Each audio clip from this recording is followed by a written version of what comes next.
नमस्कार, यूपी की बात में आप सभी का स्वागत है। आपके साथ मैं हूं जोहम प्रभा।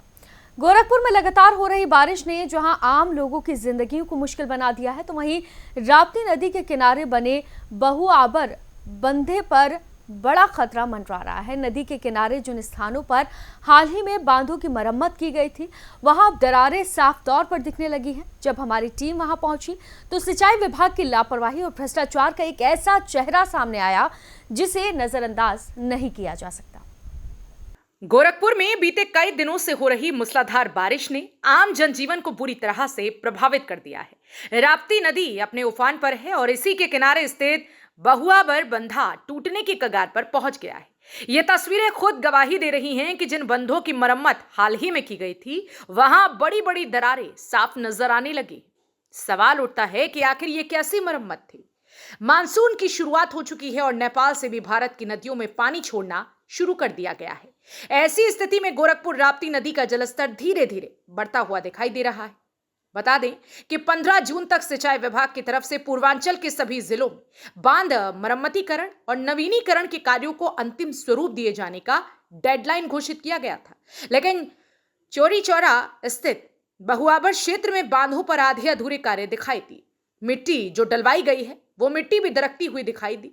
बोल्डर पिचिंग का काम भी अभी अधूरे में पड़ा है, जिसके बाद बरसात शुरू होने की वजह से अब वहां पर कोई काम नहीं हो रहा। अभी मानसून को आए हुए महज एक सप्ताह हुआ है और अभी से सरकारी धन के बंदरबाट का नमूना बांधों पर दिखाई देना शुरू हो गया। सूत्रों की माने तो गंडक विभाग के मुख्य अभियंता विकास कुमार सिंह ने अपने अड़ियल और तानाशाही रवैये के साथ पारंपरिक ठेकेदारों को दरकिनार करते हुए बाहर से ठेकेदारों को बुलाकर काम आवंटित किया। नतीजा यह हुआ कि बाहर से आए हुए ठेकेदारों ने विभाग से पैसा तो पूरा उठाया, लेकिन काम अधूरा छोड़ दिया। स्थिति यह है कि आने वाले दिनों में जब नेपाल वृहद स्तर पर पानी छोड़ेगा, तो जिन बांधों के मरम्मतीकरण का कार्य अधूरा है, वह बंधे पानी का प्रेशर झेल नहीं पाएंगे और टूट जाएंगे। और ऐसी स्थिति में जनहानि की भारी आशंका जताई जा रही है। फिर उसके बाद आनन फानन में सिंचाई एवं जल संसाधन विभाग आपदा के नाम पर पैसे आवंटित करेगा, जिसको जूनियर इंजीनियर से लेकर और बड़े अधिकारी तक आपस में बंदरबाट करेंगे और पूरे वर्ष यही क्रम चलता रहेगा। कागजों में सारे कार्य पूरे दिखा दिए जाएंगे, लेकिन जमीनी हालात चीख चीख कर भ्रष्टाचार की कहानी बयां कर रही हैं।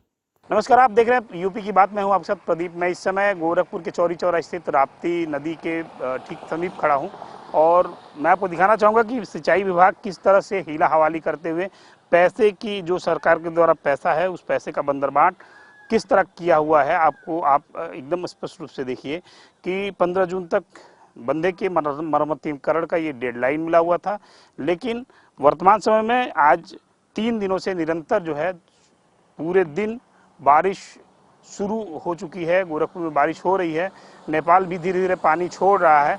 बावजूद इसके इस बंधे का न मरम्मतीकरण का कार्य पूरा हो पाया है और ना ही यहाँ पर मिट्टी भराने का काम पूरा हो पाया है, ना ही बोल्डर पिचिंग का काम पूरा हो पाया है। जैसे तैसे जो है काम को अधूरा छोड़कर और इतिश्री कर ली गई है। अब इसमें जो यहाँ के गंडक चीफ हैं विकास कुमार सिंह, शायद वो इस साइट पर कभी नहीं आते होंगे।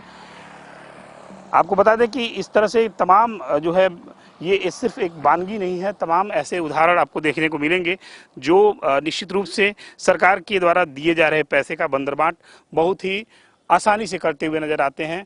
एक बार फिर से मैं दिखाना चाहूँगा कि ये ठीक दाहिने तरफ जो है ये सड़क है, मुख्य सड़क है, और इस सड़क को मजबूती प्रदान करने के लिए, चूंकि बंधे पे ये सड़क बनी हुई है, तो इस बंधे का मरम्मतीकरण का जो टेंडर है वो इस वर्ष हुआ था, लेकिन काम की बात करें तो काम महज 20% ही पूरा हो पाया है। मतलब ये है कि बारिश हो रही है, मिट्टी दरकना शुरू हो गई है। मैं एक बार आपको दिखाना चाहूँगा खुद कि ये मिट्टी जो है, देखिए ऐसे है, ये मिट्टी जो है ऐसी मिट्टी है कि अपने आप दरकना शुरू हो गई है। और ऐसी स्थिति में आप अंदाज़ा लगाइए कि नेपाल चूँकि पानी छोड़ना शुरू कर चुका है, जब इस राप्ती नदी में प्रवाह आएगा, बड़ा प्रवाह आएगा, तो ये बंधा जो है टूट जाएगा और फिर करोड़ों रुपए का जो चूना है वो सरकार को लगेगा। और इसके पीछे सिर्फ और सिर्फ यहाँ के जो मुखिया हैं, गंडक चीफ हैं, उनका दोष है, क्योंकि वह अपने एसी केबिन से निकलकर धरातल पर उतरते नहीं हैं और ना ही वो कभी चेक करने की कोशिश करते हैं। बाहर से आए हुए ठेकेदारों ने पूरी तरह से मनमानी के साथ गंडक और सिंचाई को यहाँ पर इस बार लूटने का काम किया है। हमारी चिंता चूँकि लाजमी है, हम कई एपिसोड में ये दिखा चुके हैं आप लोगों को कि किस तरह से पैसे का जो है सरकारी पैसे का बंदरबाट किया जा रहा है। उसी क्रम में एक और खुलासा, एक और ये नज़ीर आपके सामने मैं प्रस्तुत कर रहा हूँ। हो सकता है कि जब बहुत ज़्यादा बाढ़ आए, पानी जब ओवरफ्लो हो तो ये सड़क टूट जाए और ये मुख्य मार्ग है, ये जब टूटेगा तो कम से कम हज़ारों परिवार बेघर होंगे और तमाम परिवारों का शहर गोरखपुर शहर से जो कनेक्टिविटी है वो ख़त्म हो जाएगा।